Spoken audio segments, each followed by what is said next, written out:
Hello friends, स्वागत है mathematic में।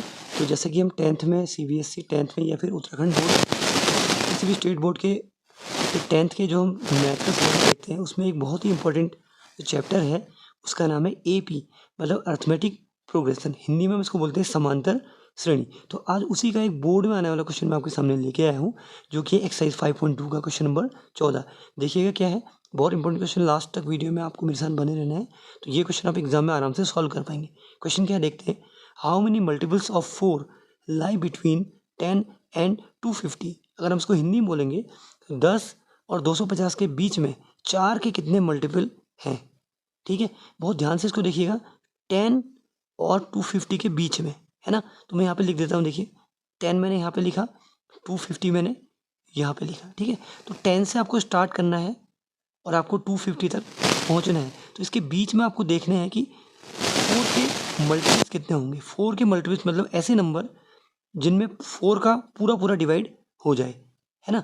10 से लेकर 250 के बीच। तो अगर आप ध्यान देंगे तो 10 के बाद क्या आता है 11।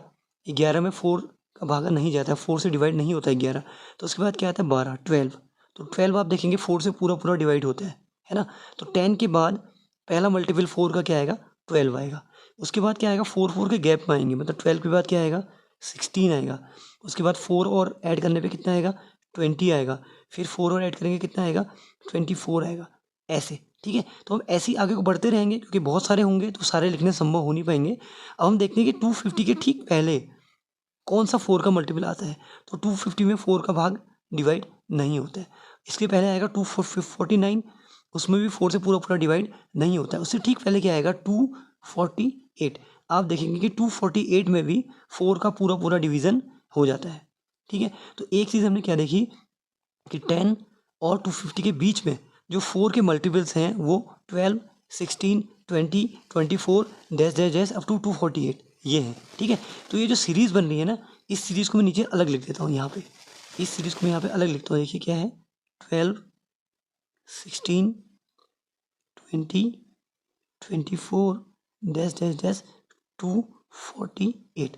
तो यही वो सीरीज़ है जिसमें हमें बताना है कि कितने टर्म्स होंगे, मतलब 1, 2, 3, 4 डैश डैश डैश 248 तक कितने टर्म्स होंगे टोटल।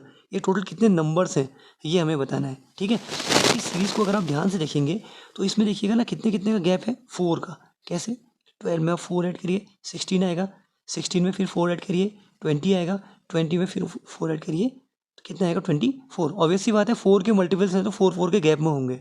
इसका मतलब ये एक क्या है एपी है। ये क्या है एक एपी, क्योंकि एपी की क्वालिटी क्या होती है कि उसके टर्म्स के बीच में डिफरेंस बिल्कुल बराबर रहता है। एक पर्टिकुलर नंबर को ऐड करने पर नेक्स्ट टर्म आपको मिलता रहेगा। जैसे 4 ऐड करा 16, 4 ऐड करा 20, 4 ऐड करा 24, इस टाइप से। ठीक है, तो इस एपी को अगर आप ध्यान से देखोगे इसमें जो फर्स्ट टर्म है वो कितना है 12 है। तो फर्स्ट टर्म को हम ए से डिनोट करते हैं, तो ए की वैल्यू आपको कितनी गिवन है 12। ठीक है, उसके बाद कितने कितने का गैप है 4 का गैप है सब में कॉमन डिफरेंस। तो common difference d equal to कितना आ जाएगा 4 आ जाएगा। ठीक है, अब देखो हमें फाइंड क्या करना है, हमें पता करना है कि 248 जो है ये कौन से नंबर का टर्म है। होगा क्या देखो, इसमें जितने भी टर्म होंगे, सपोज ये 248 सपोज कर लो 10th टर्म है, सपोज ये 10th टर्म है, तो इसका मतलब टोटल टर्म्स कितने होंगे 10 होंगे। अगर ये 50th टर्म होगा तो टोटल टर्म कितने होंगे 50 होंगे। तो अगर आपको निकालना है इसमें टोटल कितने टर्म होंगे तो उसके लिए हम क्या करेंगे, इसके लिए हम नंबर ऑफ टर्म निकालेंगे, मतलब ये कौन से नंबर का टर्म है ये आपको निकालना है। ठीक है, इसके लिए हम लोग क्या करेंगे, इसको हम सपोज कर लेंगे कि ये nth टर्म है, मतलब n नंबर का टर्म है। हम सपोज कर लेंगे let a n equal to 248। हमने सपोज कर लिया कि ये कौन से नंबर का टर्म है nth टर्म है, मतलब ए एन इक्वल टू हमने क्या सपोज कर लिया 248। अब देखिए इस ए एन जो अब लिखा है ना, ए एन का फॉर्मूला हम लोगों ने पढ़ा है।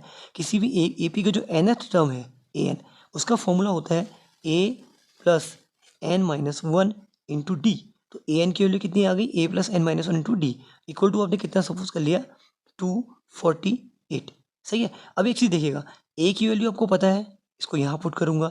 डी की वैल्यू पता है, इसको यहाँ पुट करूँगा। आप केवल किसकी वैल्यू निकाल लेंगे एन की।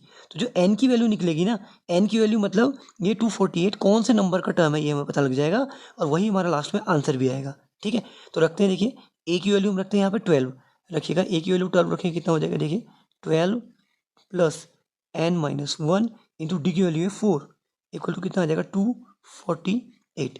अब हम क्या करेंगे, ये जो आपको 12 दिख रहा है इस 12 को हम राइट में ले जाएंगे यहाँ, तो ये प्लस है यहाँ जाके माइनस में कन्वर्ट हो जाएगा, तो लेफ्ट में बचेगा n-1 इंटू 4 इक्वल टू 248 और ये 12 यहाँ जाके -12 हो जाएगा। ठीक है ना, तो 248 में से अगर आप 12 सब्ट्रैक्ट करोगे, घटाओगे, तो आएगा 236 236। ये किसकी वैल्यू आएगी, n-1 इंटू 4 की। अब इस 4 को हम राइट हैंड साइड में ले जाएंगे क्योंकि हमें तो n की वैल्यू चाहिए ना, तो बाकी सारी वैल्यूज़ को राइट में शिफ्ट करेंगे, तो उस 4 को राइट में ले जाएंगे तो ये अपॉन में आ जाएगा इसके, तो n-1 इक्वल टू आ जाएगा 236 डिवाइडेड बाई 4। ये 4 यहाँ डिवाइड में चला गया, 4 से हम इसको कट करेंगे, 4 5 जा 20, 4 9 जा 36। ठीक है, तो n-1 इक्वल टू कितना है 59। अब इस 1 को हम यहाँ राइट में शिफ्ट करेंगे, तो 1 यहाँ नेगेटिव है तो यहाँ आके पॉजिटिव हो जाएगा 59 के पीछे, तो n इक्वल टू हो जाएगा 59 plus 1, that means n equal to हो जाएगा 60। ओके, n इक्वल टू हो जाएगा 60। n इक्वल टू 60 का मतलब क्या है कि जो 248 है ये n मतलब 60th टर्म है, मतलब 60th मतलब जो 60वां पद होगा, जो 59 60 1 2 3 4 ऐसे आगे को बढ़ते रहेंगे 5 6 7 8, ऐसी जो 60 नंबर पे आएगा वो कौन सा पद आएगा 248। दैट मीन्स इस ए बी में टोटल कितने टर्म्स होंगे 60 टर्म्स होंगे, टोटल कितने टर्म्स होंगे 60। इसका मतलब है ये जो 4 से डिविजिबल नंबर है टोटल यहाँ से लेकर यहाँ तक, ये टोटल कितने होंगे 60। और यही तो हमें फाइंड भी करना था, हमें क्या फाइंड करना था, हमें फाइंड करना था कि how many multiples of 4 lie between 10 and 250। कहने का मतलब 10 और 250 के बीच में 4 के मल्टीपल कितने होंगे, तो 4 के मल्टीपल कितने होंगे 60 होंगे। कितने होंगे 60, कौन कौन से होंगे 12 16 20 24 dash dash dash up to 248। ठीक है, टोटल टर्म्स कितने होंगे ये 60 होंगे। दैट मीन्स 10 और 250 के बीच में जो 4 के मल्टीपल्स हैं वो टोटल होंगे 60। तो यही हमारा आंसर हो जाएगा। और ये क्वेश्चन आप देखेंगे बोर्ड के एग्जाम में कई बार आया हुआ क्वेश्चन है, तो इसमें इंपॉर्टेंट टिक कर लीजिएगा, काफ़ी इंपॉर्टेंट है, उम्मीद है आपकी समझ में आया होगा। तो किसी भी स्टेप में आपको कोई दिक्कत हुई हो तो कमेंट बॉक्स में लिखिएगा, और अगर आपको ऐसी वीडियोस और देखने हैं तो चैनल को सब्सक्राइब करके इस वीडियो को लाइक और शेयर करिएगा। आप मेरे साथ वीडियो में लास्ट तक बने रहिए, इसलिए आपका बहुत बहुत धन्यवाद।